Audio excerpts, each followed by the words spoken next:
Nico melirik ke kanan dan kiri demi memastikan tidak ada Sisil di sana. Bisa malu dirinya kalau sampai Sisil mendengar semua ucapannya. Niatnya mendatangi Juno adalah meminta izin agar tidak ada lelaki lain yang mendahului dirinya. Karena itulah ia memilih menghitbah jauh-jauh hari. Tolong jangan kasih tahu Sisil dulu tentang niat aku, ya. Takutnya dia malah risih dan menjauh. Biar nanti tahunya pas lulus sekolah aja. Dia kan lulusnya tinggal beberapa bulan lagi. Juno meraih selembar tisu dan mengusap bibirnya yang basah. Kemudian menatap Nico dengan sorot mata membunuh. Persis seperti seorang penembak yang sedang membidik target. Jadi kamu datang ke sini pagi-pagi cuma untuk membicarakan ini? Iya. Dahi Nico berkerut tipis. Apalagi setelah mendengar nada Juno yang terasa sarkas di telinga. Padahal sebagai seorang lelaki sejati, seharusnya ia senang karena ada yang berniat serius dengan keponakannya. Memang kenapa? Kamu nggak keberatan, kan? Juno mendesahkan napas panjang. Raut wajahnya mulai tampak kesal. Kamu sadar nggak kalau Sisil itu masih di bawah umur? Belum sepantasnya dia pacaran. Kan aku nggak ajak pacaran. Makanya aku datang meminta izin sama kamu untuk menghitbah dia sebelum keduluan sama orang lain. Tukas Nico penuh percaya diri. Nggak boleh. Pekik Juno cepat. Ingin sekali ia tendang Nico keluar dari rumahnya. Sisil datang ke sini untuk sekolah, bukan untuk dilamar sama kamu. Ingat profesi kamu sebagai guru. Mau ditaruh di mana muka kamu kalau orang lain tahu kamu suka sama siswa sendiri? Juno dinilainya sangat posesif. Padahal kalau dipikir-pikir bapak bukan, suami juga bukan. Bukannya tidak ada larangan, iya. Lagian aku minta Sisil nanti, setelah lulus sekolah, bukan sekarang. Itu apa bedanya, sih? Ucapnya semakin geram. Dadanya bergerak naik turun, seperti seseorang yang tengah kehilangan separuh napas. Ya ampun, seharusnya sejak awal aku langsung datangin kakak laki-lakinya Sisil di kampung. Dia lebih sadis dari aku. Kalau kamu ketemu kakaknya Sisil, bisa dibantai kamu sama dia. Masa sih ada yang berniat baik sama adiknya malah dibantai? Ucapnya tak percaya. Kalau nggak percaya sama buktikan sendiri. Ucapnya pura-pura. Kemudian kembali terlihat garang. Mending sekarang kamu pulang dan ajak orang lain aja untuk ta'aruf. Jangan Sisil, karena dia masih kecil. Posesif banget kamu jadi om. Cibir Nico. Membalas tatapan tajam Juno. Bodoh amat. Di sini Sisil tanggung jawabku. Kalau ada apa-apa sama dia, aku yang dituntut. Sambar Juno tak peduli. Mending kamu izinin Sisil sama aku, daripada nanti Sisil pacaran sama laki-laki lain yang belum tentu serius, ucap Nico berusaha melembutkan hati Juno. Sisil nggak akan pacaran sama laki-laki lain. Dia tahu batasan. Bagaimana kamu bisa yakin? Dia bisa aja pacaran sembunyi-sembunyi di belakang kamu. Perkataan Nico itu membuat Juno semakin blingsatan.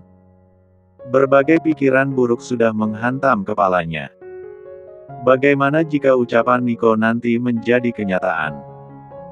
Daripada bicara sembarangan di sini dan buang-buang waktu, mending kamu pulang dulu.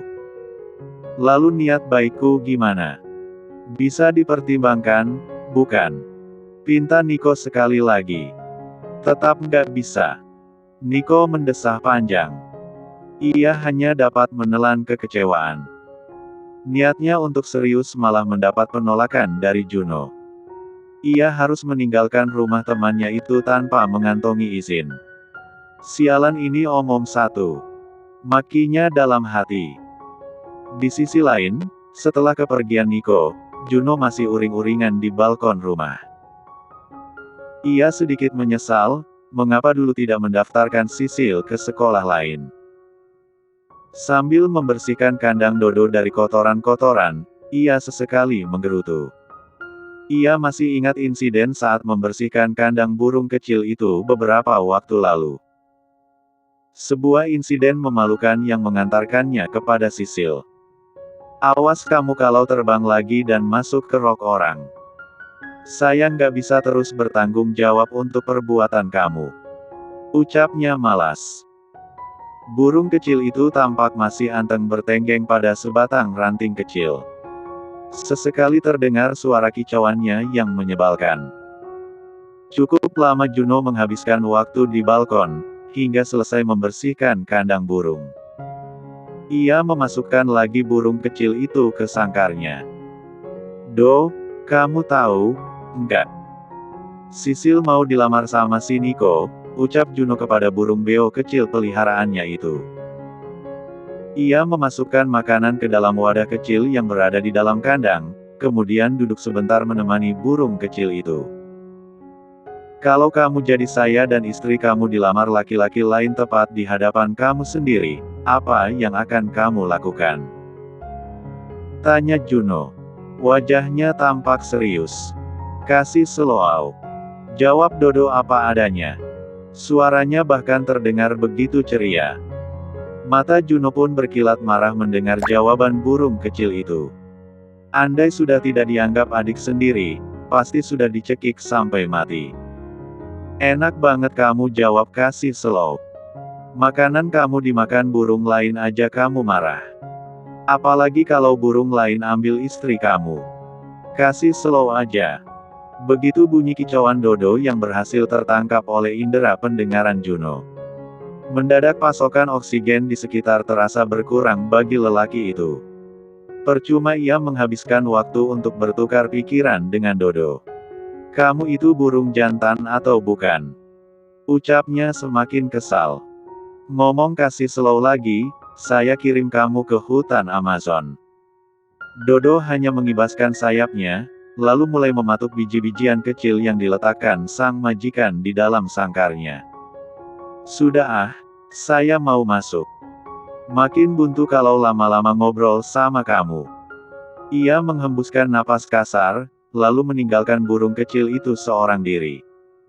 Setelah masuk ke rumah, ia mendapati pintu kamar Sisil masih tertutup rapat.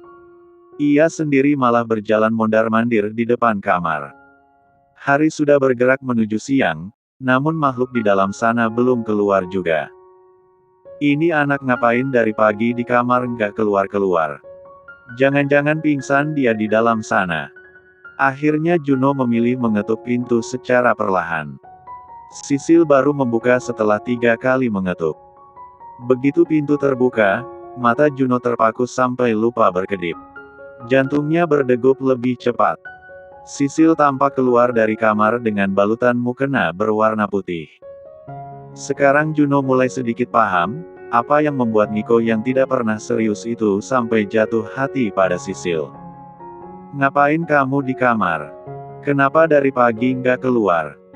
Sisil terdiam beberapa saat tanpa berani menatap sang suami. "Loh, kan Mas Juno ngelarang saya ke kamar sampai diizinin. Makanya dari tadi saya nggak keluar kamar." Juno menepuk dahi. Pesannya pagi tadi tentunya hanya bentuk kekesalan karena kedatangan Niko. Entah mengapa sekarang ia merasa seperti akan gila. "Polos banget sih ini anak," ucapnya sambil berdecak pelan. "Bisa kena jantung koroner gue lama-lama. Ini sudah lewat jam makan siang, kamu nggak lapar?" tanya Juno. Sisil tak menyahut. Ia masih tampak bingung dengan tingkah suaminya itu. Bukankah tadi ia sendiri yang melarang Sisil keluar kamar sampai diizinkan? "Sebentar, Mas.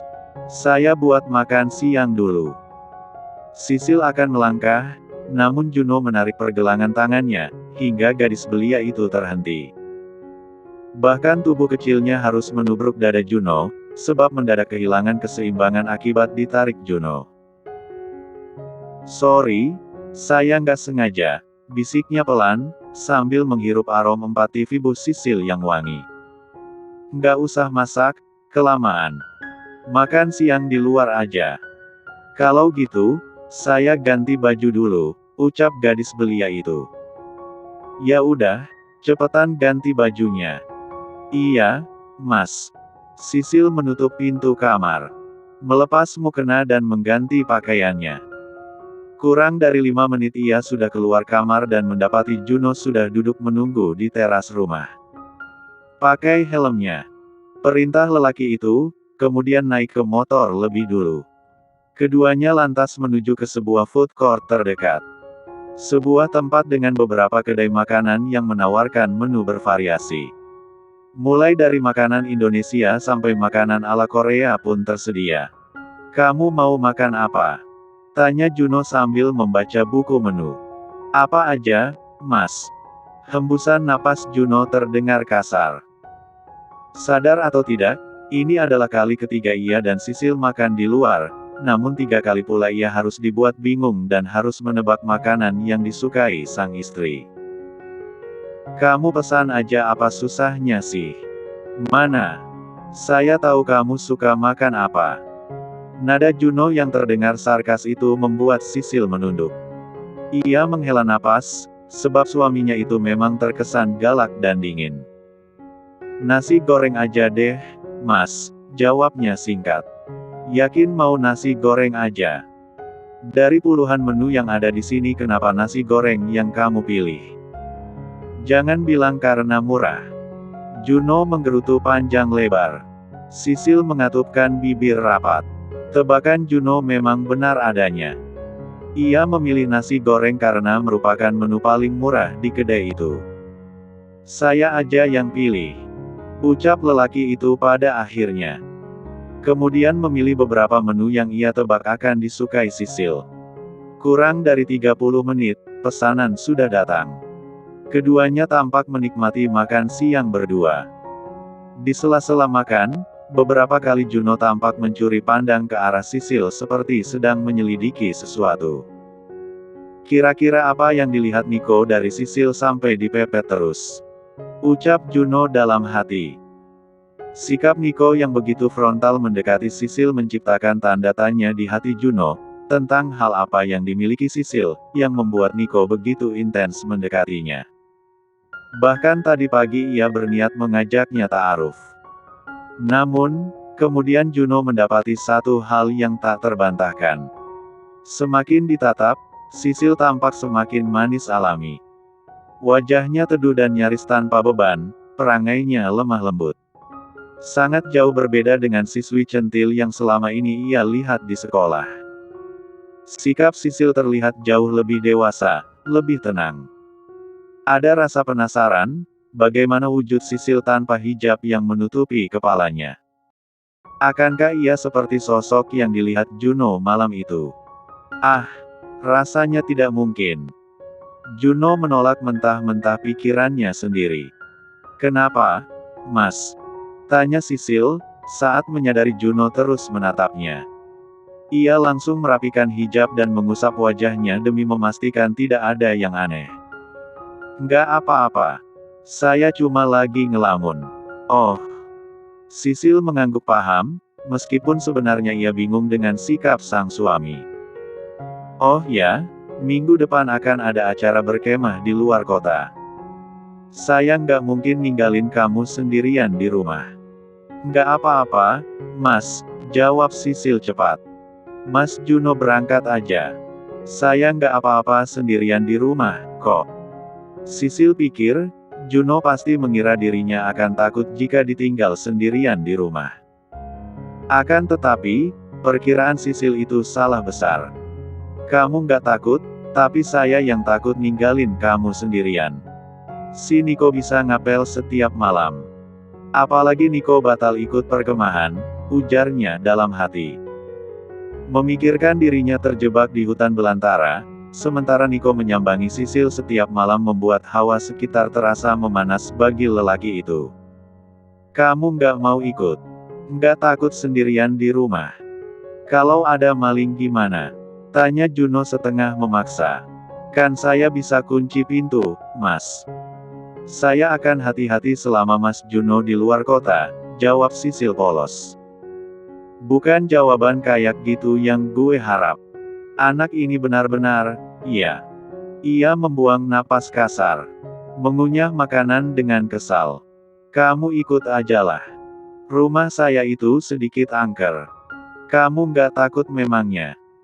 Namun, Sisil hanya mengulas senyum tipis, yang membuat lesung pipinya terlihat semakin dalam.